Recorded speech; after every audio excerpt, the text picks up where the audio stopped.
And welcome to Lavelle Edwards Stadium on the campus of BYU in beautiful Provo, Utah for tonight's matchup on ESPN between Nevada at 3-3 and BYU at 4-2. It's homecoming weekend for the Cougars and their fans. I'm Dave Lamont, joined by Ray Bentley upstairs and Dawn Davenport patrolling the sidelines for us. Nevada will get the football first. They're in the road silver, and there is BYU, losers of their last two games. A tough loss a week ago on a Thursday against UCF in Orlando. A game where they had a 14-point lead, were driving for another score, gave up the ball in UCF territory, and ended up losing that game in overtime. But save the sob stories for the Wolfpack, because at 3-3, all three losses by 7 points or fewer. This will be Elijah Mitchell. He'll take a knee, and we'll get our first look this evening at the senior from Brea, California, one of the most versatile quarterbacks, Ray, in all of college football, Cody Fajardo. Yeah, he's outstanding, Dave, the double threat guy that can run with the football. He's their leading rusher. He's also got a very strong arm. But what I like most about him is the command that he has out there. He is Peyton Manning-esque. Is how I put it. Just runs the show, gesticulates a lot, points around, gets everybody lined up, and then makes the plays. And only one name above him in all the Wolfpack record books now. That's Colin Kaepernick.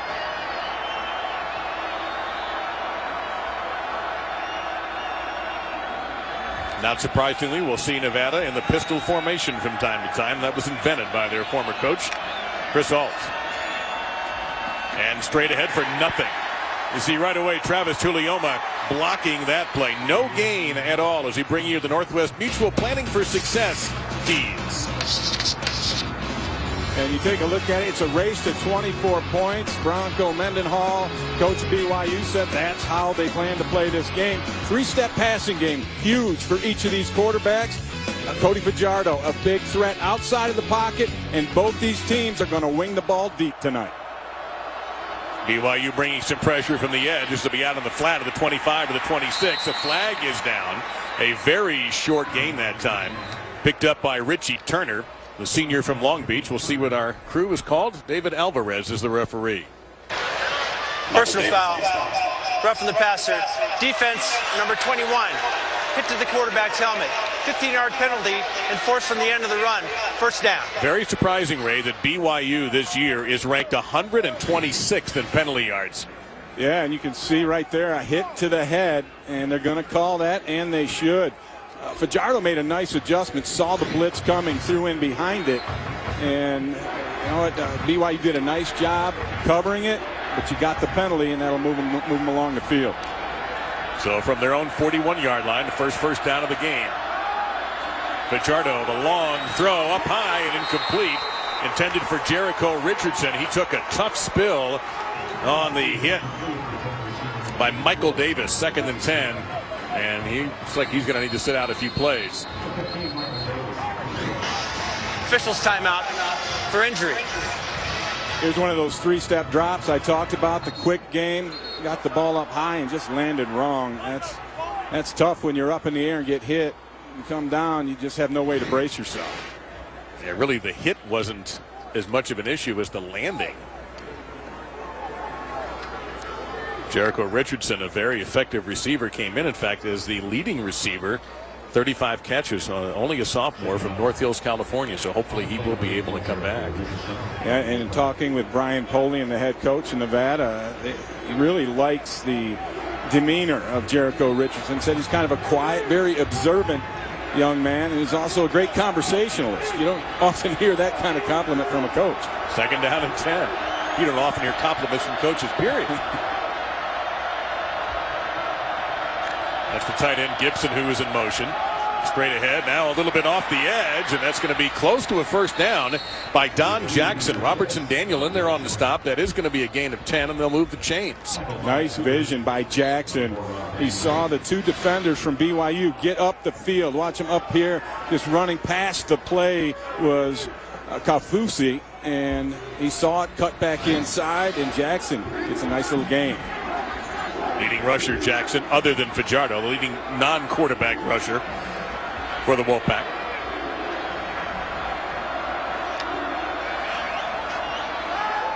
Again out to that left side, far side of the field, and there's another hit by Davis. And Hassan Henderson, a very important receiver for the Wolfpack, gained 6. It'll be 2nd down and 4.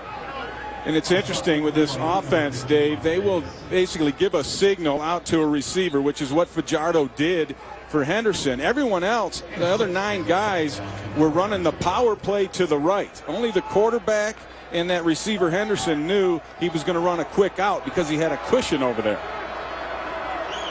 Receivers stacked to the right. And some movement on the left side of the line. That's Matt Moen at the tight end. Looks like he's a little early. Well, the only question was Harvey Longy in false start line scrimmage. Offense, number 85. 5-yard penalty. Still 2nd down. See the early start there. False start. This is what I was talking about, the linebacker right here. If he is in the neutral zone, then that would have been called on BYU.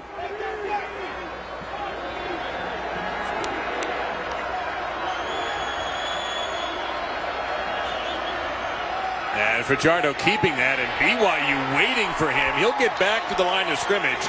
Bronson Kaufusi was right there, the junior from right here in Provo. Diagnosed that, and you have to, I guess, expect Fajardo's going to take those zone reads and take off. He is. He loves to do that, Dave. But what happened was Robertson Daniel, the corner, he came up as well and helped Kaufusi, and there was nowhere to go. And you'll see Fajardo do that, and yet he'll make an escape from a couple of guys from time to time. So he's not afraid to keep the football. And not afraid to get hit either. I think he likes it.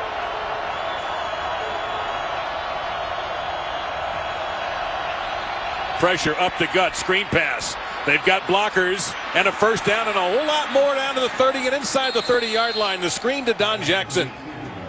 Michael Davis, the sophomore cornerback, on the stop, and it's a gain of 20. This is a classic middle screen play, and I want you to watch these defensive linemen get up the field.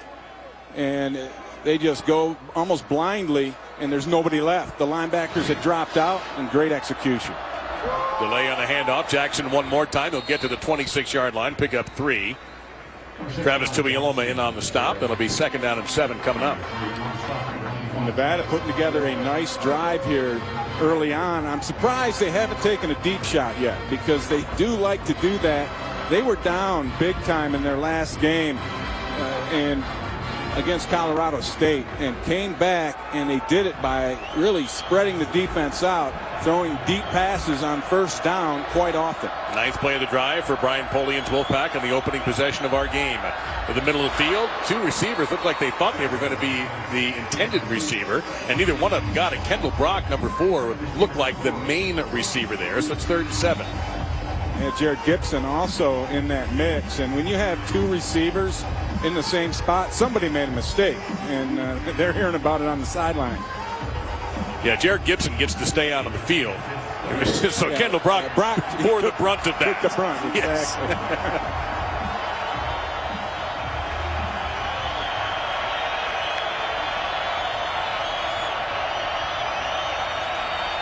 Big pressure, big throw, and it's knocked away at the last second.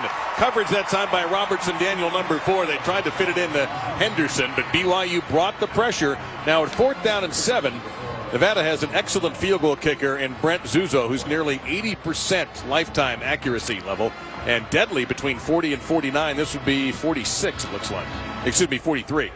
Fajardo made the right read, threw it to the right spot, just let it get away from him a little bit high. Too tall for Henderson to bring in. Be make it 44 officially. Braden Sanchez, the holder. He is golden between 40 and 49 yards, Zuzo. He's 6 out of 8 on the year. And Nevada, an 11-play drive, gets on the board. First, it'll be BYU and Kristen Stewart's football when we return. But apparently you can count on Zuzo between 40 and 49 yards. He doesn't miss. ESPN College Football Finale is brought to you by Exxon and Mobil. Energy for all life's journeys. Energy lives here. The 17th time this year, Nevada with a drive of 10 plays or more. That one went 11 at 49 yards, 347, and the Zuzo field goal puts the Wolfpack up on the opening drive of the game. Now, one of the many problems for BYU with their injuries, and we'll detail that in just a moment, is they've lost one of the more dangerous kick returners, Adam Hine, not able to play tonight. So Trey Dye joins the very entertaining Paul Lasike, number 33, but it'll be Dye at the B. Lasike will block for him, but that'll be about it. He'll get only to the 17-yard line as we get to the studio for a visit. All right, thank you very much, Dave. An update right now. It's happening. Notre Dame and Florida State on ABC. Second and goal. Jameis Winston, Rashad Greenbush, David. Yeah, Notre Dame tipped the blitz.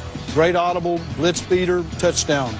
Notre Dame responds with Everett Golson and William Fuller. This is well executed. A funnel screen on the outside, get the ball out of Everett Golson's hands fast. Great play by Notre Dame. However, Golson right now in the locker room. We'll keep you updated. Back to Dave and Ray. And here's Christian Stewart leading the BYU offense. A handoff to Paul Lasike, and the rugby star, and we'll talk to you more about that a little bit later on, gets 3 to the 20 yards, picks up second down and 7. This is Christian Stewart's second start race since the injury to Taysom Hill. Yeah, and he really came around in the second half of that game against UCF last week. Enough so that Bronco Mendenhall told us they got hope now. They believe they can get it done with him, but everybody else has to raise their game a notch or two.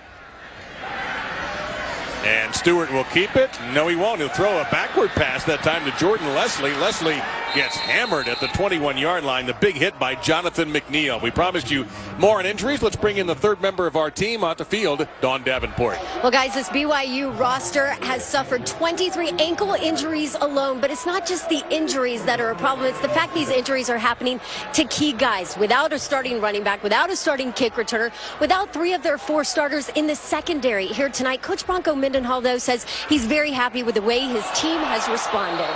That was a near miracle catch by Mitch Matthews, the 6'6" wide receiver, number 10, but instead it's going to be a 3 and out for BYU. Well, Bronco Mendenhall right there on the right in the all blue. Those are some of the injuries. Jamal Williams, their top running back. Adam Hine, their second string running back. Craig Bills, leader in the secondary at safety. Levitt will try to play tonight. Alani Fua, very important. I mean, you just go down the list. It's almost ridiculous. It is, Dave. It's a mass unit, and it's really a challenge. Bronco Mendenhall told us he's back to working a lot of hours trying to be more aggressive in his coaching style to help both offense and defense. Richie Turner moving up, makes the fair catch, and that's excellent field position for the Wolfpack following a 38-yard punt by Scott Arellano. So we'll see what the Wolfpack can do. They picked up 3 the first time under the versatile Cody Fajardo, his second turn at quarterback coming up. It's a battle of smash mouth football on Monday night as J.J. Watt leads the Houston Texans into the Steel City to take on Ben Roethlisberger and the Pittsburgh Steelers. 8:15 Eastern Time on ESPN and, of course, on the Watch ESPN app. So an unsuccessful series for BYU. They go 3 and out after a short punt. The Wolfpack, the Mountain West, against the independent Cougars, take over at the 41-yard line. Butler is the running back. That pass tipped, deflected, and incomplete. A lot of hands on that football. They were trying to get it to the tight end, Gibson. But it's going to be second down and 10, and Ray will take us through our impact players. And you look at it for Nevada on offense. Henderson, the wide receiver, number 12. The tight end, Jared Gibson, 4 touchdown passes, leading the team. And then Nakua at safety does a great job. And Tualoma, they call him a block eater at nose tackle, really frees up the linebackers to make plays. He's already made a couple of good plays so far here. And as you saw Robertson Daniel try to reach over Hassan Henderson to get a hand on that pass. It didn't work. It'll be 3rd down and 4. Henderson's the guy they love to send deep also down the field. He's got a great knack for the back shoulder pass, which is really hard to defend. And in fact, in talking to Nick Howell, he said they're going to complete one of those, Nick being the defensive coordinator for BYU. He said, I know they're going to get one. We just got to maintain and keep them from getting a lot of them.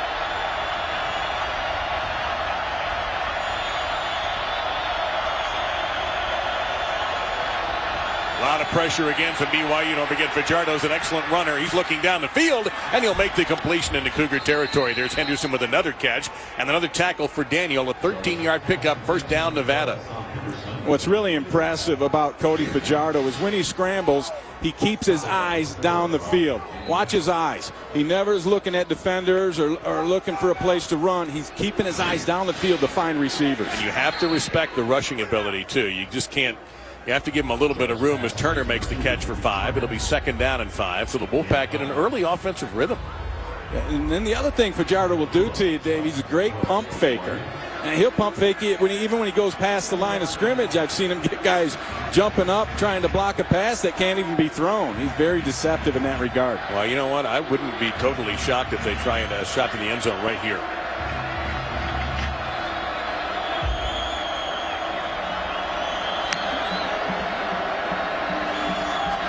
And instead it's a hand. Nope, instead we have whistles and a flag. They might have taken too long. Prior to the snap. False start. Offense, number 47. 5-yard penalty. Still 2nd down. That's the tight end Gibson. So back it up. It'll be 2nd down and 10. Now get used to this. If you've noticed this clapping noise you'll hear from time to time from every play actually from Fajardo.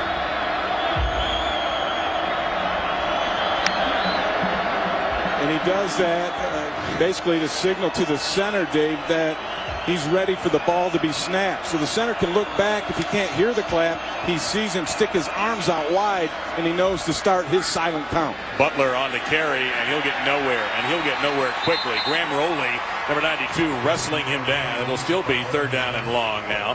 3rd and 10 for Nevada. You see right here, it's just good defense. There's nowhere for Butler to go.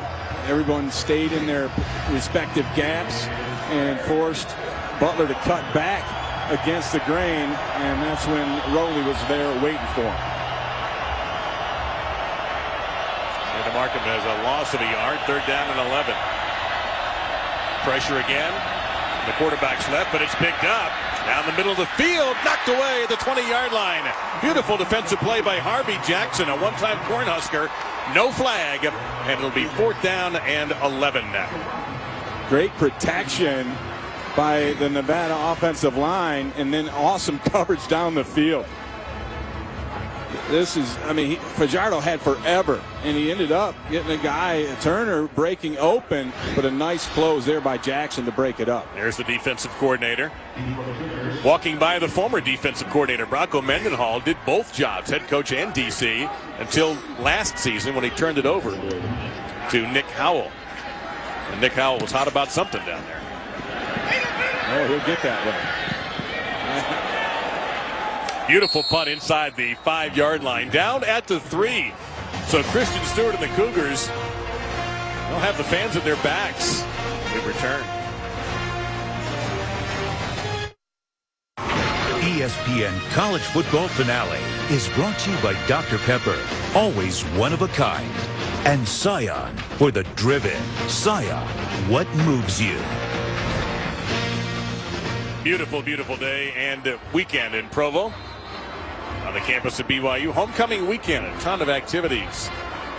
All culminated with this homecoming football game as Christian Stewart fires in the middle of the field and wide open, and carrying tacklers out to the 15-16-yard line is the tight end Devin Mahina. 13-yard pickup. He had a breakout game this season anyway against UCF last Thursday. Yeah, here's Mahina right here. And watch how open he gets after the run fake.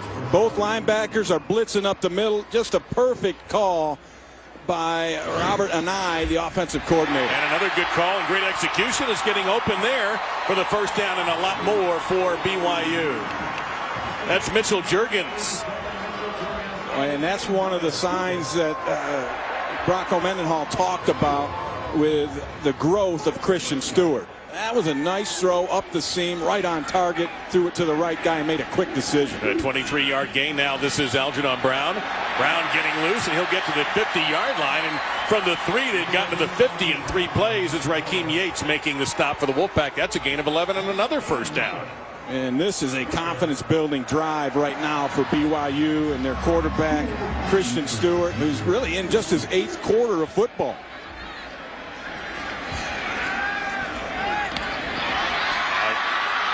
Far side and down the sideline.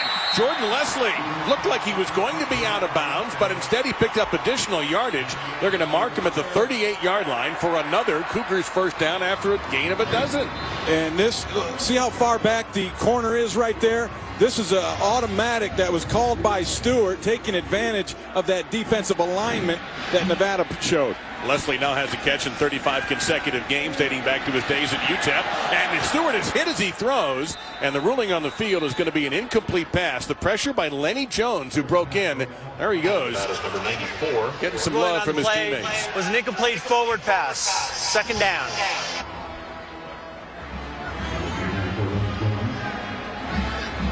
No complaints from Brian Poldy in that time. However, we may get something from the replay booth. Let's see.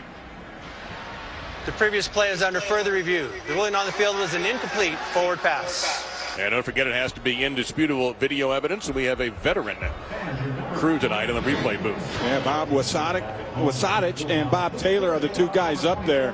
That looks to me like the arm is coming forward before the ball comes out of the hand. See how the ball stayed on the hand as the arm came forward? That tells me that that's an incomplete pass. Should be a pretty easy one for the replay officials to take a look at and make that decision. Of course, at the moment, if you're Bronco Mendenhall, nothing seems easy. I think they were sailing along. Taysom Hill was a potential Heisman candidate, and they were 4-0. And then for the second year in a row, he gets hurt in the game against Utah State. We take one more look here at whether or not this is going to be upheld. Yeah, I think it's fairly cut and dried that is a forward pass. The other part of it was an immediate recovery, which was made by Nevada. So if they call it a fumble, it'll be Wolfpack ball. But I just can't imagine that Mr. Wasatich sees it any different than I do. However, we had a spirited conversation prior to the game. He is a veteran, a back judge, and also a retired teacher, 38 years, a history teacher. Holy smokes, that's amazing. Yeah, at Pacifica High School. And also, they have 25 years on the field. So he's actually, this is his 5th year up in the booth, and he has come to a conclusion. After further review, the ruling on the field is confirmed. Second down. And he does back you up, Ray, and you back him up, so it'll be second down and 10.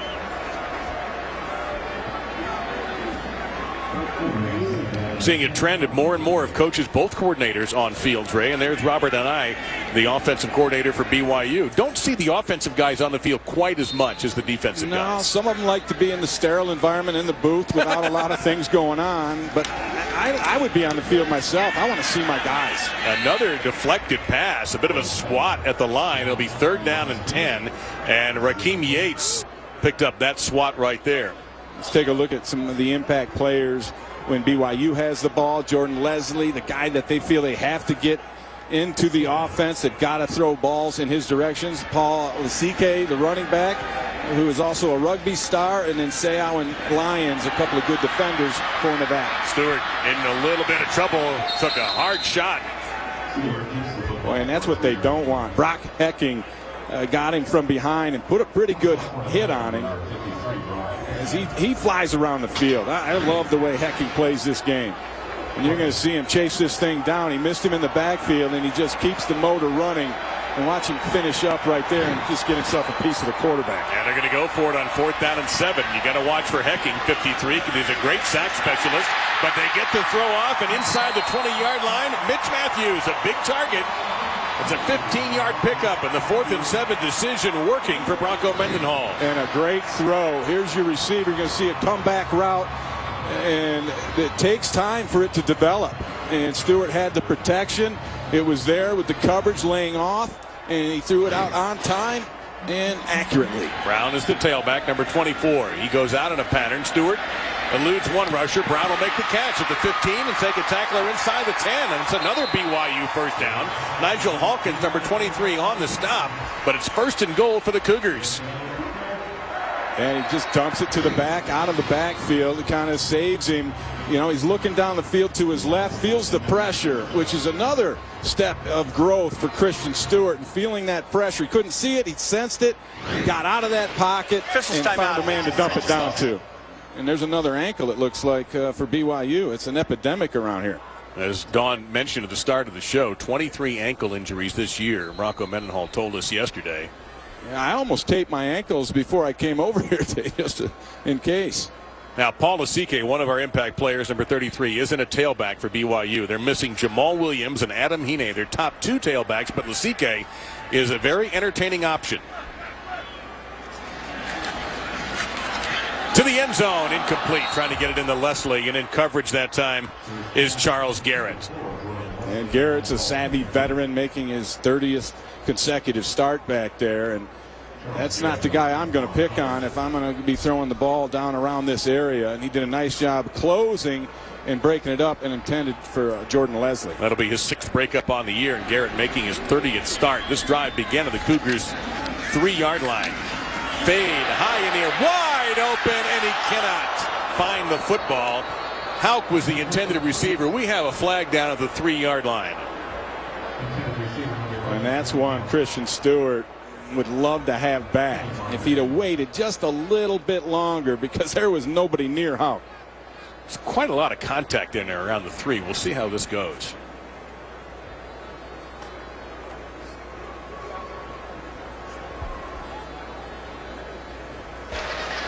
Pass interference. Offense, number 10. 15-yard penalty. Still 2nd down. We'll take a look at this and show you. Here's the pick. You're going to have this receiver's going to come in and pick that defender, and you're going to get the open man coming around right here. It's pretty obvious.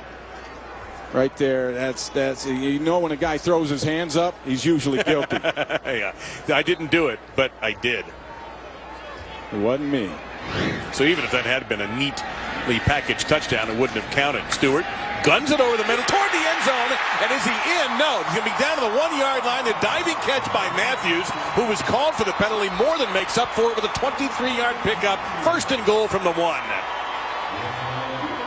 Matthews is as smooth a route runner as you will see, and I compared him to a gazelle at 6'6". Man, he is smooth and glides. He ran the perfect route, and all Stewart had to do was throw it right in that little window there and hit his man. That is really close to landing on the goal line. They're going to hand it off, and in easily Lasike, almost untouched, and the Cougars are in front for the first time this evening, 6-3. Lasike with his first rushing touchdown of the year. What do they call that in rugby? A try? A try and a success. We had a chance to sit down with Paul Lasike, and he is a lot of fun. He came to the U.S. at the age of 18 from New Zealand and never seen American football. He was a rugby player, came to BYU to play rugby, and someone mentioned to him, hey, you ought to try football. So he came in, gave it a shot, and here he is as a senior starting tailback. The strength and conditioning staff thought he had some football potential, and now we got to think the NFL is looking at him as a potential. His rugby eligibility is used up. But, man, I think he's got a future in the NFL as a fullback. I agree with you, Dave, especially when you get plays like this where he just lowers his shoulder, pounds it in, and BYU on the board with the lead. That's Paul Lasike, who scored his first touchdown this season in the fullback position, and he is an outstanding rugby player, a 4-time national champ. There he is making the tackle on that one, Dave. And now here he is. Watch this hit at the end. Right there. Oh, that just isn't right. And he talked about getting used to American football. He said the biggest thing was the pads that he had to get used to. Well, he's used to them now as he takes it into the end zone. How about the block by DeAndre Wesley, the right tackle? Did you see him send the Nevada player flying in the air? 57 in blue. Really made it a little bit easier for Lasike, but again, Lasike will seek contact. He will not run from it. Yeah, he said had he known the game of football when he originally started it, he would have wanted to be a linebacker, and that kind of spoke to my heart a little bit.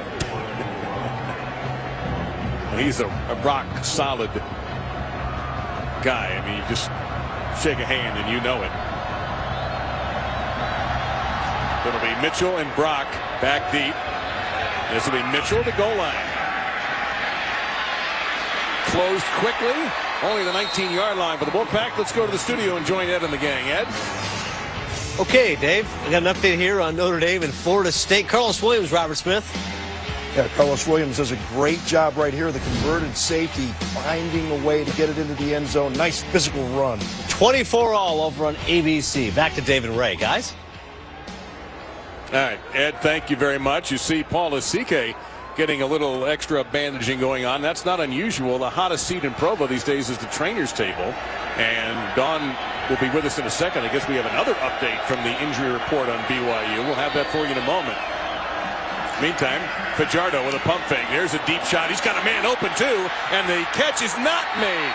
Oh, broken up at the last second. Richie Turner had his hands on it, but Michael Davis was able to help break that up. Turner had a couple of steps on the defender too. It'll be second down and 10. Let's go to the field and Dawn Davenport. Guys, we're going to have to make that 24 ankle injuries on the season for BYU now. Fullback Algernon Brown over here visibly was in pain, could not put any weight on that left ankle, headed to the locker room. Looks like he's done for the night. So that leaves, thank you, Don, Paul Asike and also Nate Carter in there. Carter has carried the ball just 6 times this year.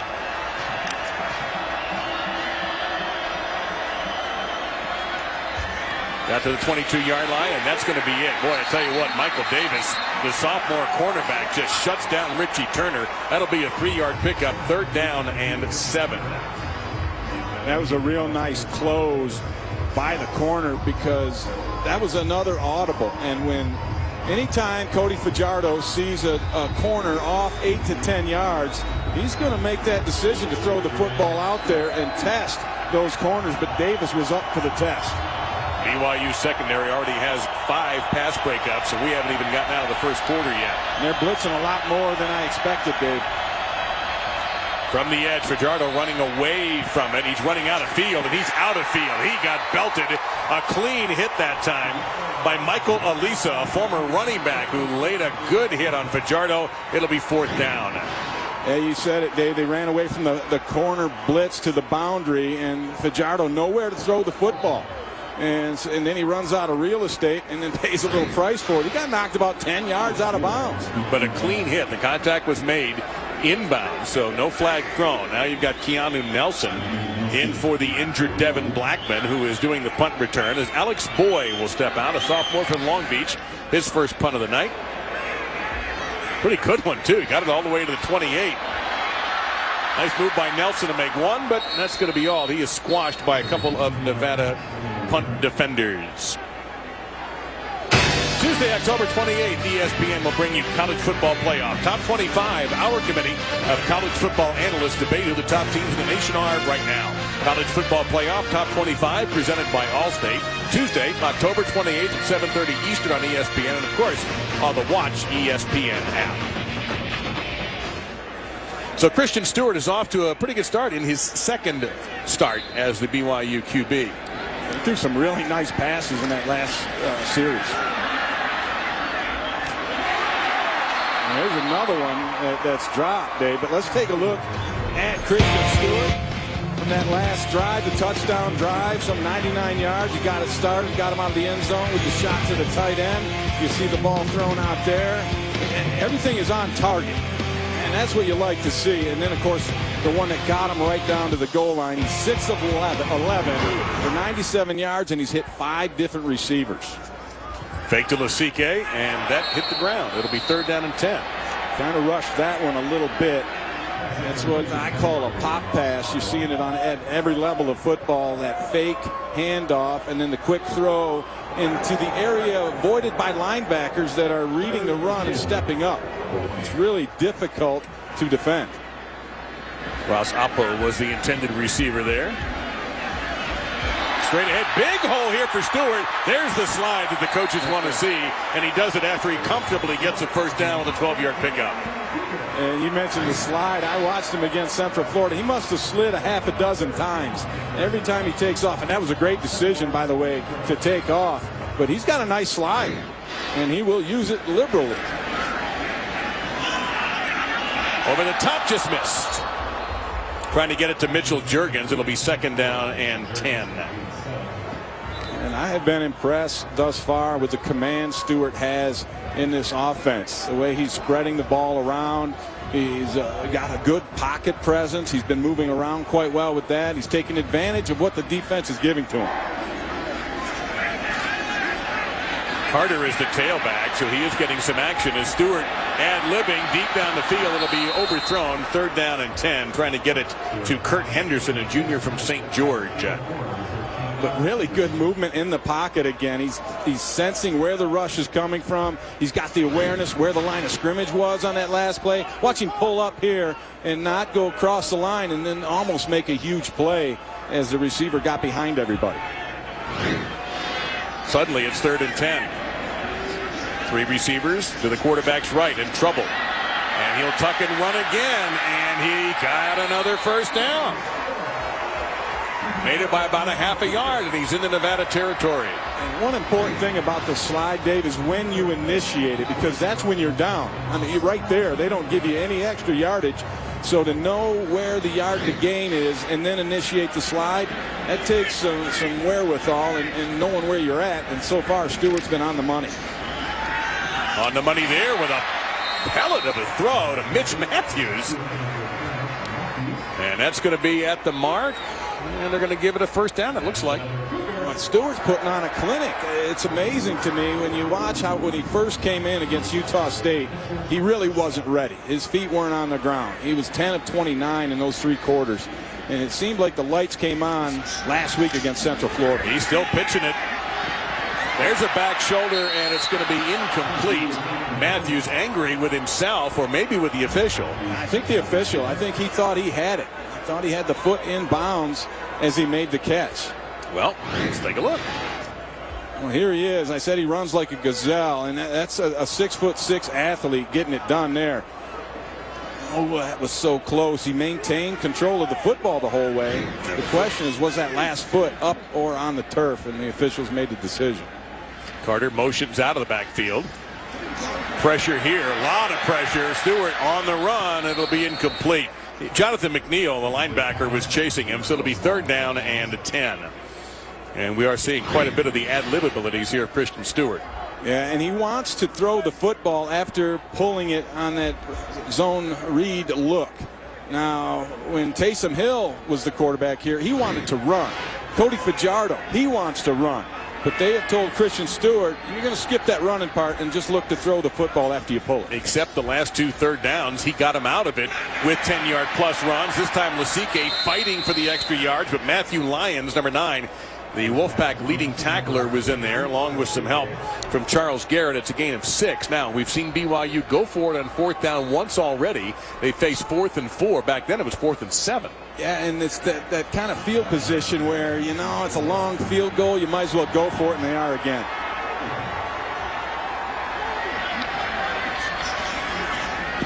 Quickly, and there's a 1st down. That's knowing exactly where you're supposed to go.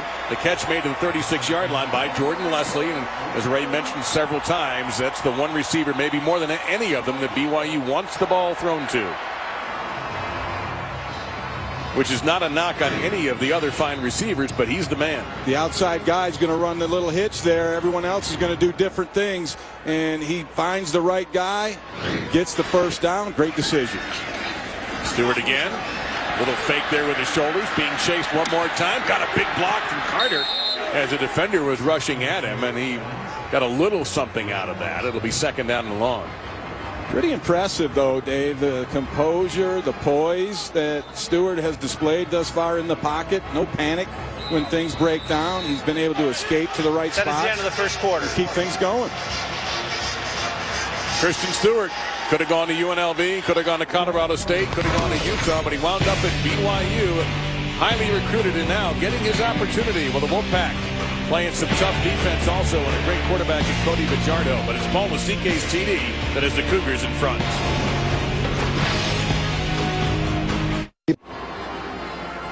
Well, maybe some good news for the battered backfield of BYU. That's Algernon Brown, who came back in. Dawn had reported earlier that he could barely walk going into the locker room for treatment. Now he's at least on the exercise bike, and they need him because there you take a look at Jamal Williams with a towel around his neck right there. Been their leading rusher this season. and he's out with an ankle injury. And they get the pass out to Mitchell Juergens, and he's run out at the 20-yard line by Elijah Mitchell. And it just amazes me, Dave. That's the 20th pass BYU has thrown against just 8 rushes. I did not expect that. Now, of course, the running backs are hurt, but you've got this young quarterback in here who is coming in and putting it on his own shoulders and getting it done. 21st pass, just a little flipper out here. Lasike, you know he's going to lower the shoulder, and he's in the end zone. I think that defender might have seen that rugby clip. That looked like the rugby clip.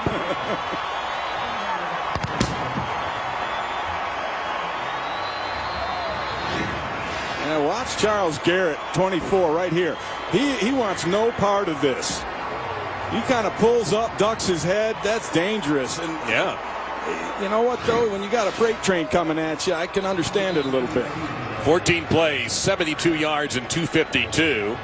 And Stewart with his 4th touchdown pass on the season.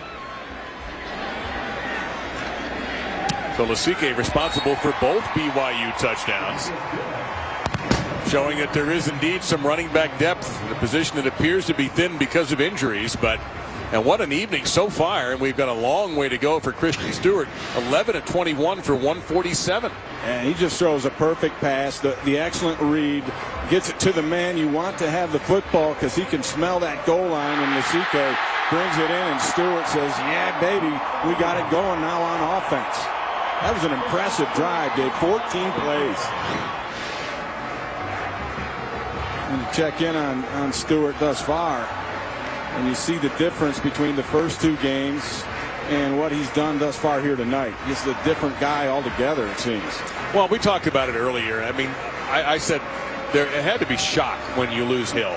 No doubt. Such a great player. You don't know really what to do when you're Christian Stewart, and while you undoubtedly prepare to play, you still have to go out and execute, and that took a little bit of time to get used to it. In that second half against UCF, he threw 3 touchdown passes in the 3rd quarter. Here's what happened to Hill October 3rd against Utah State. Yeah, just gets his leg kind of tied up in the defender's legs right there, and broke his leg. He's got 8 screws and a plate in it, and just a horrible. Oh, there was ligament damage. It was worse than they thought, actually, and he's still at home. Just now barely getting to where he can resume being a student again.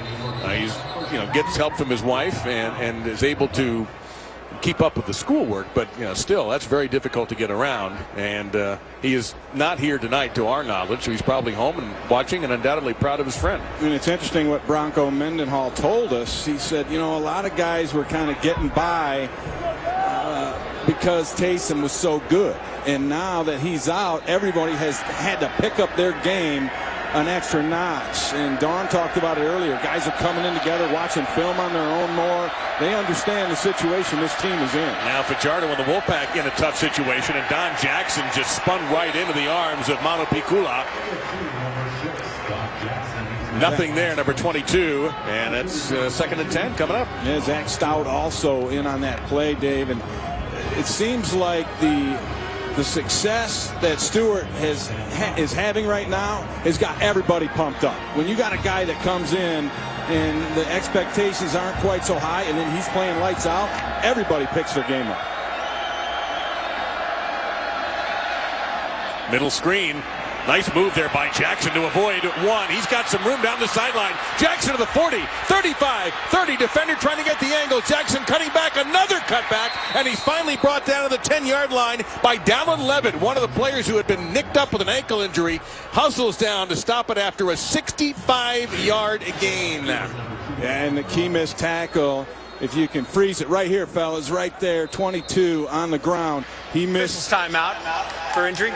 He missed that tackle, and that opened the gates going out the other way. And now we have another injury, and it's a BYU defensive back, but it's not Levitt who had the bad ankle coming in. It's Robertson Daniel. That was Manoa Pikula who missed the tackle on that play. Now, it was tough. As you see Daniel getting some help off the field. Here he is right there, 22, and watch him come in. He's got a little bit of the angle, but he's got guys coming at him and just went a little too low. Should have kept the feet going a little bit more, and a great move to take advantage of it there. and making him miss by Don Jackson. Oh, this is great vision by Jackson on that cutback too, and that really opened things up for him. Dawn? Hey guys, Robinson Daniel actually noticed him on the training bench a couple of possessions ago, nursing that left thigh. They actually added some extra padding in there, so it could be something to do with an injury that he already had. Thank you, Dawn. Appreciate that. Now the tailback is James Butler, replacing Jackson after that 65-yard catch and run.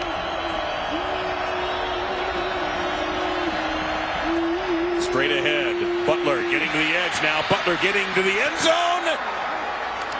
Touchdown.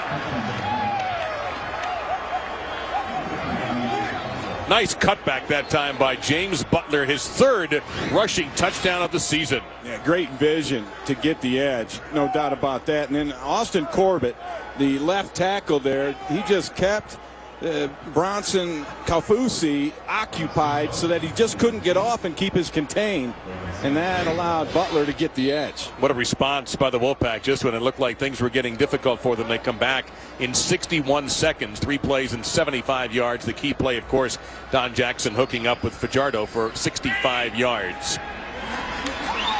We thought this would be an entertaining game. The coaching staff for both sides were convinced it was going to be a close game, and they may well be right. Here's that touchdown. Butler with the great vision, skates outside, takes advantage of the block, goes in the air, and gets himself 6 points.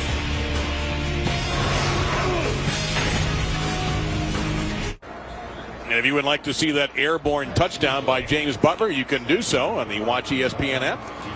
All available to you on the old internet. The 3 plays, 75 yards and 101. James Butler with an acrobatic 9-yard touchdown run. He's only a freshman, by the way, from Bloomingdale in Illinois. Brian Polian's got a lot to look forward to with him.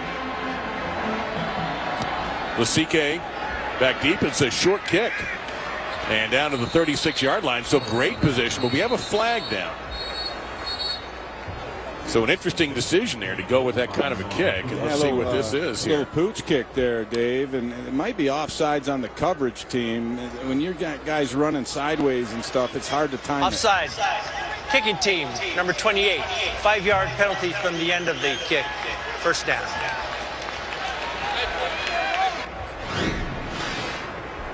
Right down here at the bottom. Check him out. That's.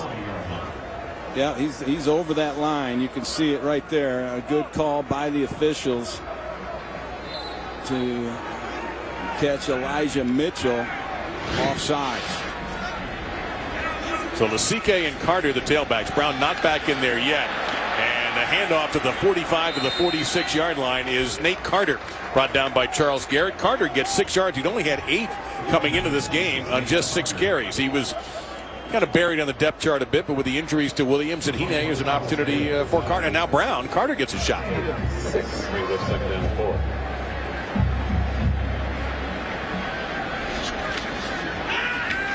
Stewart under duress. I think that pass bounced.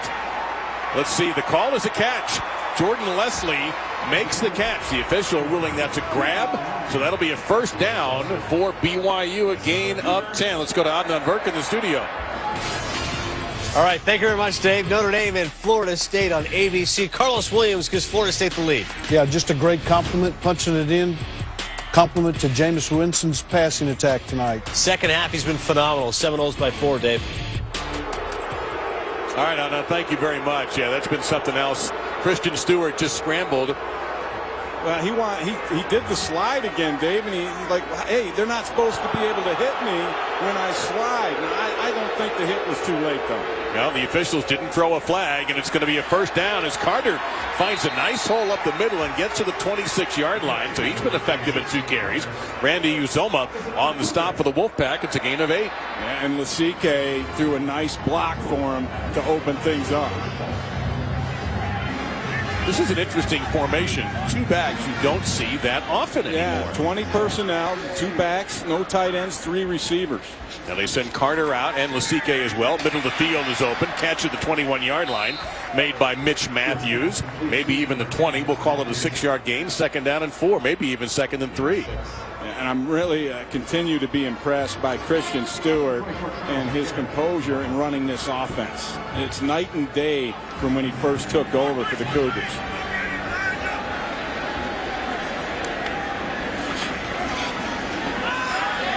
Toward the end zone. Caught by Matthews. Touchdown, BYU.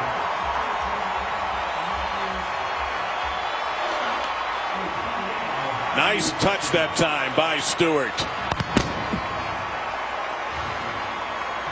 And I believe that was an automatic that Stewart, he saw the press coverage. Charles Garrett's out here, and you see him locked up in the press coverage, man-to-man. Safety's going away, no help. Knows he's got one-on-one. Throw it up to your 6'6" receiver, give him a shot, and he comes away with it. Second touchdown pass for Stewart tonight, 5 on the year. He's thrown for 185. The scoring drive, 6 plays, 60 yards in just under 2 minutes. And for Matthews, the junior from Beaverton, Oregon, that's his 4th touchdown catch on the year. Back and forth we go with the offense. It happens when you get out to the West Coast. You tend to get a lot of points. Well, we talked about it being a race to 24 points. As Bronco Mendenhall said, that might be the halftime number they try to get to, as both offenses are running up and down the field right now.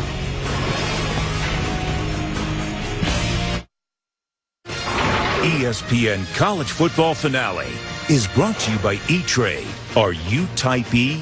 And Wendy's Barbecue Pulled Pork, served 3 tasty ways. Very impressive. What a beautiful setting this is, by the way, here in Provo. 57 degrees, clear skies, and perfect. Here's your score and time with Ray Bentley. I'm Dave Lamont. We'll hear from Don Davenport in just a moment. Very impressive first half for Christian Stewart and just his second start as the BYU quarterback. And some great play calling. And you're starting to see a lot of the old BYU come back. Right. It looks like Taysom Hill and what he was able to do as Stewart right now, the leading rusher for the Cougars. And he's 14 of 24 for 185 yards and 2 touchdowns here in less than 2 quarters. And that kick will be out of bounds. That's a penalty. And we'll give Nevada field position at the 35-yard line. Now let's get down to Don Davenport. Well, guys, Nevada QB Cody Fajardo has run the gamut when it comes to his offensive line. He had a veteran group his sophomore year, but he's got a young line this year, 3 redshirt freshmen up front. So he's taken it upon himself to make sure that he really communicates well with them. And you see it over here. He's taken it upon himself to get them dialed in. After every possession, pays the guys a visit, runs down the line, telling them good job, really reinforcing his trust in them. He thinks that is what is important. Well, this is one of the youngest teams in the country. They're tied for 9th youngest team in college football, almost a little over 68% underclassmen. Don Jackson, a junior, is the tailback. Fajardo is a senior. He is the quarterback. Nevada has not been able to spark the run game just yet. They'll try here, though, and there's a beautiful hole for Jackson. And he had the big pass reception on the last drive. He's brought down by Sky Pove, playing in for the top tackler, Craig Bills, who's injured. Yeah, great job by the center, actually cutting down the nose guard and getting him off his feet, and that created the seam for Jackson to get the yardage. 13-yard pickup and a first down. That's about as many rushing yards as they had the entire first half. They had 18 prior to that carry. They'll try it again, and it'll be a short gain. Second down and about 8 coming up. Solid contact right there, the bottom of the Y in midfield. And finally getting up off the pile was Zach Stout. They are going to, I believe, continue to try and run right up the middle. They haven't had much success around the edge. If they go straight at this defense and try to play power ball between the tackles, I think that'll give them a chance to establish this running game. Fajardo quickly, little high, nice catch that time made by Henderson, and he stepped out of bounds at the 39-yard line, said the official. That's still a first down. Gain of 11. And they're giving Henderson a lot of respect over there on the outside. That time, the corner, Robertson Daniel, lined up 10 yards off of Henderson and then hit a back pedal as quick as he could, and that's an easy pitch and catch for Fajardo.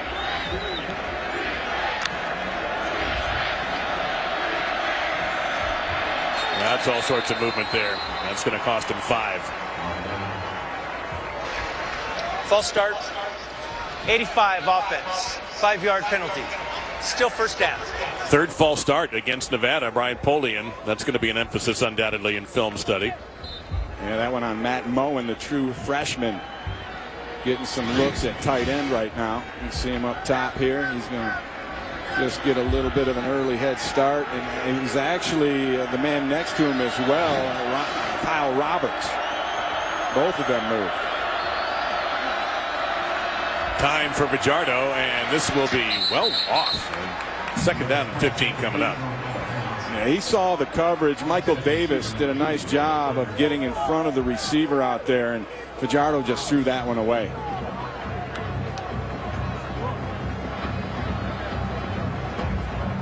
Have not seen Fajardo running the football very much in this game. No, just 2 carries thus far, Dave, for -2 yards, and he is their leading rusher coming in.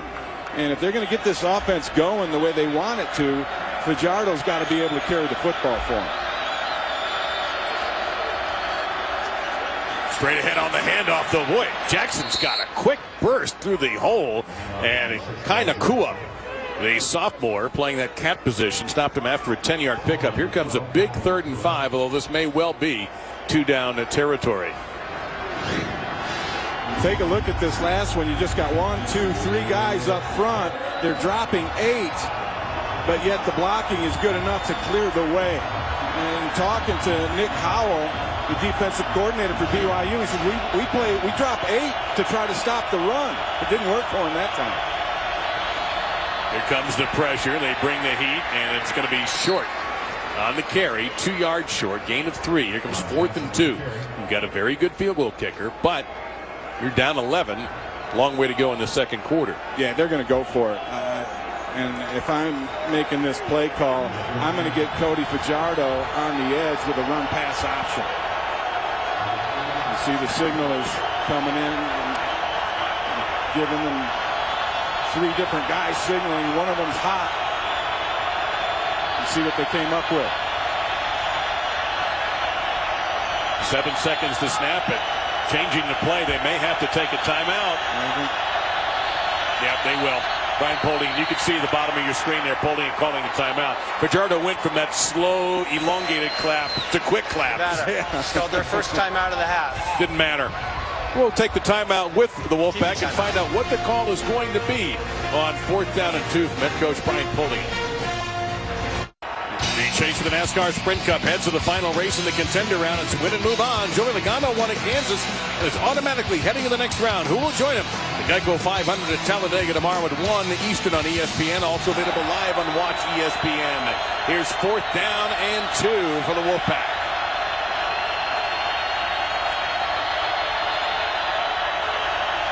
Fajardo with that pass run. It's going to be a pass and it's going to be a first down. Richie Turner makes the catch.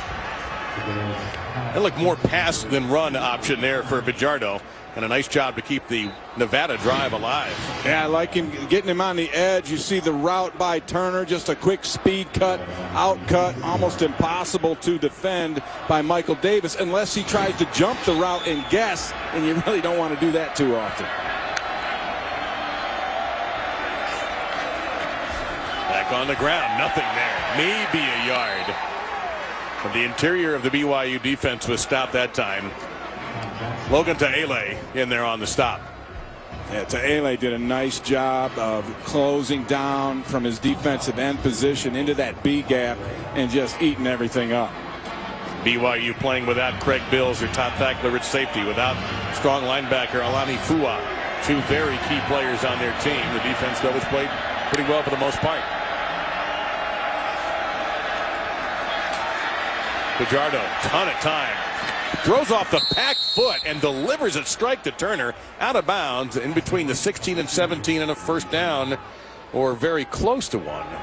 Yeah, this is not textbook by Fajardo. You see the movement, the sideways. He's just waiting for it to come open, falls off his horse, but yet throws a strike. It's not going to be a first down. They've got to get all the way to the 16. All the way isn't very far, though. It's 3rd down and inches. Pressure right away, and through just enough of a hole to get to the 15 as a first down. Marcus Johnson making the stop. Jackson on the carry. Yeah, impressive run by Jackson. We've seen him make some moves, some good cuts. That time it called for the hammer, and he brought it, lowered the shoulder, and got that first down. And you see the production right now from Don Jackson. He is basically taken over in terms of making explosive plays and short yardage plays for this offense. He set up the Nevada touchdown with a 65-yard catch and run. Mostly run. Yeah. And he'll run it again, and he won't get very far. A lot of bodies there. Graham Rowley, number 92, but also Ale was in there, 62. Kind of cut everything down and allowed the guys to go over the top. Very short gain. Second down at about 8. But I like the fact they continue to pound it in between the tackles. That's going to open things up. That's going to draw people closer to the line of scrimmage and eventually open the perimeter up. They're going to call it second down and 9. They've got to get to the 5-yard line to keep this drive alive. 6-8, 17 now and counting.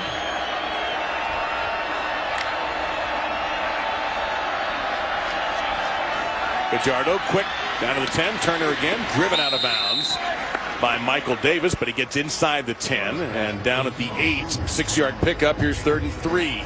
And that is the 3rd time on this drive they've thrown an out cut to Richie Turner, who's been working pretty much on Michael Davis. And Davis has given him a lot of respect. He's back off so far that if Nevada's patient enough, they could do that all night unless BYU decides to change something, because it's there. Wolfpack pretty devastating in the red zone. That includes field goals, of course. Corner blitz. Almost worked. Fajardo's pass swatted down at the 15-yard line. Bronson Kaufusi spiking that. Worthy of BYU national champion volleyball. Yeah, that was a nice swat because they had the tight end wide open. Jared Gibson, I don't know if he'd gotten the end zone, but he'd have been awful close as there was just no one covering him. You see him right there, 47. And the defender was a good 7 yards off of him was Robertson Daniel. Yeah, he had Michael Elisa in his face also. Now on for the field goal, 26-yard attempt for Brent Zuzo, who's 1 for 1 tonight.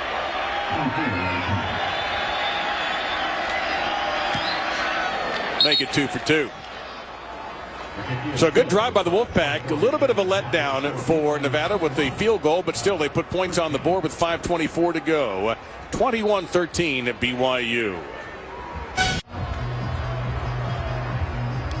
So there's Brian Polian. He and the officials were having a serious discussion.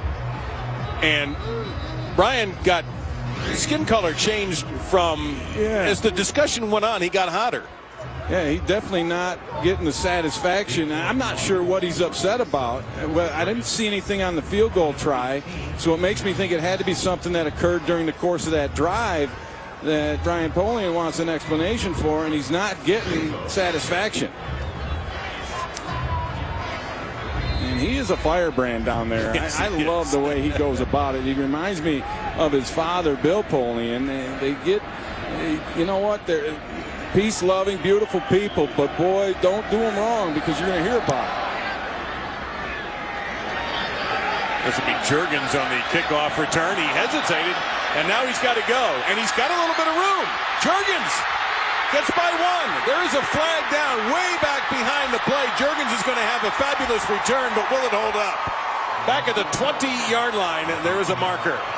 And it happens so often. A lot of times you see a guy bobble a kick, and then what happens is the kickoff team overruns it. During the return, holding. Return team number 36. 10-yard penalty from the spot of the foul. First down. That's Troy Hines is hit with the penalty. Was a 65-yard return for Bronco Mendenhall. Yeah, he just can't believe it. Here it is, the indecision actually led to, I think, the big return because the kickoff coverage team, they overrun it.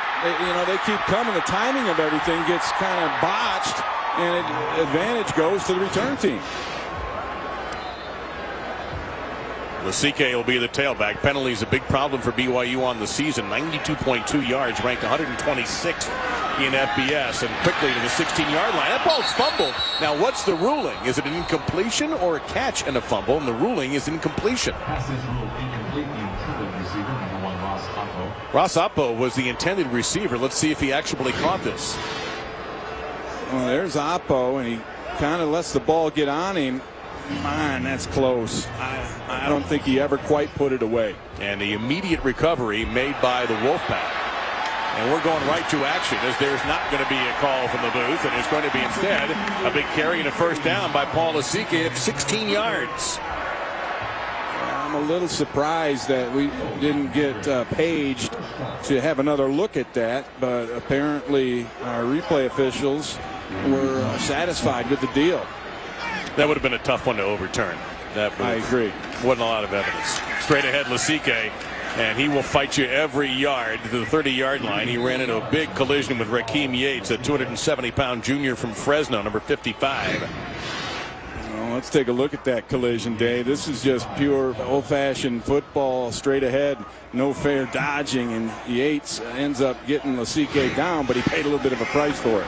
Now Carter is the tailback, and he pops through the hole, and Carter making a miss, and Carter gets in the Nevada territory. He is the fifth-string tailback at the start of the season, and he's getting the opportunity to play tonight with injuries to other tailbacks. Well, they're running right behind 67, Kyle Johnson, that left guard. Second time out of the half. Along with the center, Tijan Karoma. 30 seconds in length.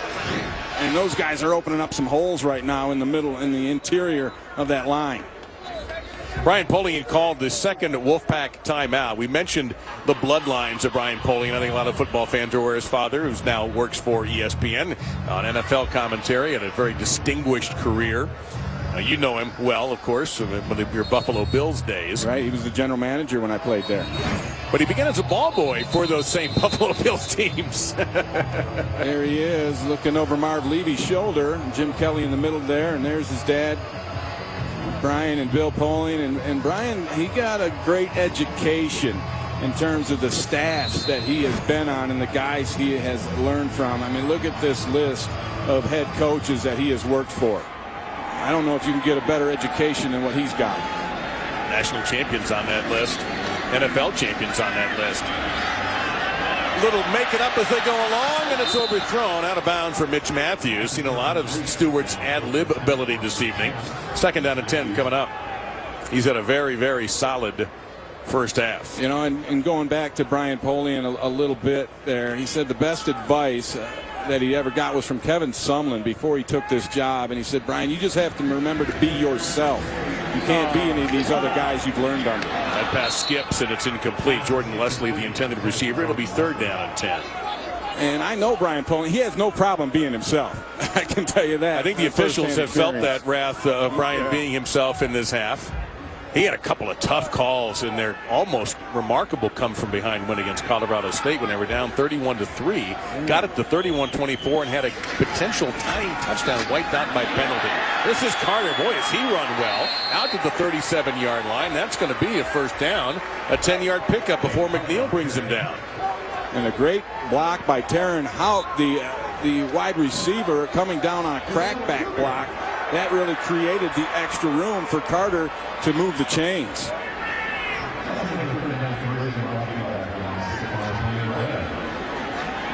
Stewart on the run, and now he just tucks, and he's going to take a little more contact than his head coach would like. Loss of a yard that time. But really a very good play by Stewart, because he wanted to throw the slant up top, but the defender jumped it, and there was nowhere to go with the football. You see, he just made the great decision to tuck it down because it wasn't there. And, you know, young quarterbacks, they'll sometimes try to force it in anyway.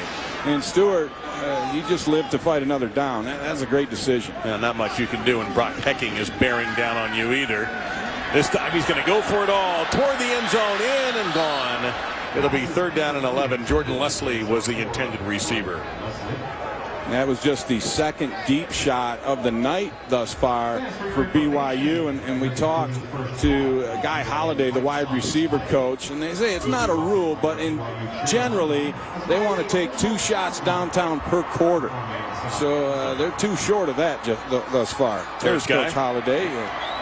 Played against him back in his Philadelphia Eagle days. Now Lasike on 3rd and 11. He'll head outside. He'll lower the shoulder and spin and be just a little bit short. 4th down and a yard coming up. Let's see where the decision is from the BYU sideline. This one, it looks like Bronco Mendenhall wants to go for it. He's going to go in a hurry-up fashion. They're 2 for 2 in 4th downs, and they do hurry, and they get to Lasike. That's a pretty smart call right there. Down to the 24-yard line. Great blocking by the right side of that line before McNeil was able to make the stop. That and then the cut by Lasike, because it was jammed up at the point of attack, and he was able to cut it back behind the center where it was open and get that 1st down. Carter will step in now for Lasike at the tailback spot, and Carter will get the football. He'll get inside the 20. Now they're beginning to run the ball as Ian Sayal making the stop. This is kind of what you expected out of BYU. It is. They physically overmatched Nevada with the offensive line that BYU has. You look at Nevada, they outweigh them significantly, and that's one of the things Brian Poling was worried about. They might just try to bully us, lean on us, and try to run us over, and that's what they're doing right now. That's Jurgens in motion, looking in that direction. There's a tunnel screen set up down to the 15-yard line. They were able to get it to receiver Trey Dye for a gain of about 3 on the play. And Dye had to bend his knees and go low to make that catch, gather his body, and that stopped all of his momentum. The key to those tunnel screens is you get the ball to him in full stride. And speaking of full stride, you may have noticed Bronco Mendenhall in full stride getting a timeout. It's called their first timeout of the half. 30 seconds in length. And 38 to go in this half. Bronco went back to his playing days and got a few yards down the field, set up a timeout on 3rd down and a yard to go. Hey, he come running down that sideline. Yeah. Well, get your NFL Sunday started on ESPN at 10 o'clock in the morning on ESPN. It's Sunday NFL Countdown presented by Snickers. Host Chris Berman and the gang provide all the latest news and updates from stadiums around the NFL right up until kickoff. And before you set your lineups, let our experts provide the latest news, injury reports, and predict the top fantasy performers on Fantasy Football Now, presented by Papa John's at 11 a.m. That's on ESPN 2.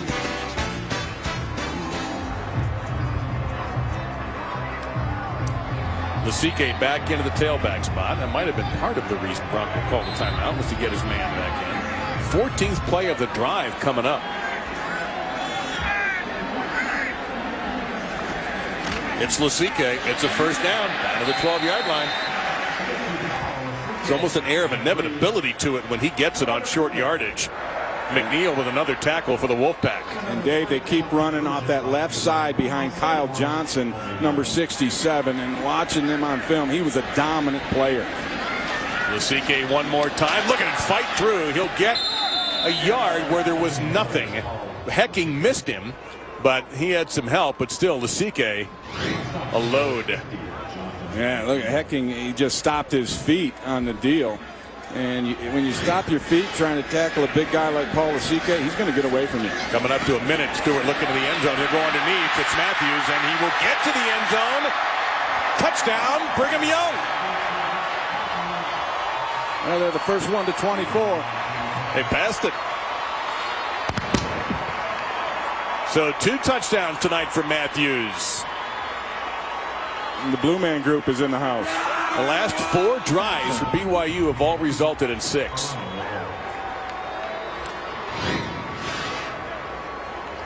You see the composure there. Stewart finds his guy, tracks him all the way, throws the strike, and it's another 6-pointer for the Cougars. Now, any questions that BYU fans may have had about Christian Stewart, I think he's answering them tonight. 16-play drive, Ray, 90 yards. It blows me away, Dave. He's thrown the ball here 31 times at halftime. Yeah. And that is the biggest upset I've seen in a while, especially when we spoke with Coach Mendenhall and got the idea of, okay, what are they going to try to do here? And they were going to try to And they're taking a look to see if he crossed the goal line, obviously, but they were going to try and pick it up in other areas, but they don't need to because Stewart's getting it done. I'm sorry, Dave. I just want to talk. The question is, was the knee down before the ball got across the end zone? And that's tough to see on that angle. The ruling on the field is a touchdown, and it has to be indisputable video evidence to overturn the call. And, of course, every play in college football is reviewed. Others get extra attention. And the play has been ruled a touchdown, and the extra point is tacked on. So Stewart, 6 touchdown passes in his last 4 quarters. He had 3 in the 3rd quarter on that Thursday night broadcast in Orlando against UCF. So Brian Polian has 60 seconds and 1 timeout to see if he can get something out of his offense. I like this scheme right here. You're going to see this man's going to go up, and it's almost a little pick. And then Mitch Matthews is going to come underneath. And you see him clear the 2 linebackers and get into that little bit of a void and then finish it. A well drawn up play by Brigham Young and Robert Anide, our offensive coordinator. Well, we'd like to welcome those of you who might have just recovered your breath from that FSU Notre Dame game that Florida State hung on to beat the Irish 31-27. With Ray Bentley and Don Davenport, I'm Dave Lamont, and we're wrapping up this first half with BYU getting a tremendous performance out of Christian Stewart, their quarterback, against the Nevada Wolfpack, and a sort of a quiet first half from their star quarterback, Cody Fajardo. Yeah, it's really almost like a role reversal. Fajardo has kind of played how you thought Stewart might have.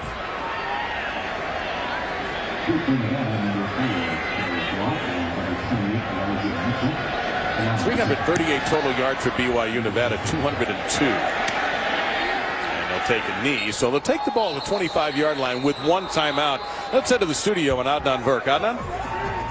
Well, coming up on the BMW halftime report, Dave, it was a real thriller in Tallahassee between Notre Dame and Florida State. Full highlights and reaction from Robert Smith and Butch Davis. Plus, we'll do our no huddle, all the highlights of the day. We'll give it some game balls as well. Not only quarterbacks, we'll be saluting a coach as well. Back to you. That's coming up at the half.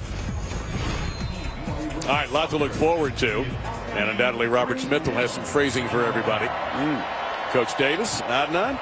James Butler, the tailback. So what's the approach here with 1 timeout? We'll find out. I think you're going to be conservative in this kind of field position. You are correct. And Butler lowers the head, lowers the shoulder, and gets 3. Well, let's get to our AT&T top 10 college football rankings. Mississippi State got the rest. Florida State in dramatic fashion, so there'll be a big shift there. Ole Miss, no trouble. Baylor, trouble. Yes. How about, by the way, West Virginia? I don't think we expected that. 5-2. They've been fabulous. Auburn gets the rest out. Alabama, maybe the most impressive win out of anybody today. Sparty did well also in routing Indiana. It's going to be an exciting race to that playoff. Can't wait to see the first rankings coming out later on this month, the 27th. Boy, great job there. Maybe BYU calls a timeout. There's only 10 seconds to go. Kai Nakua, who is on the emergency quarterback list. Yeah. Number 12 there for BYU. Just sort of drove by you.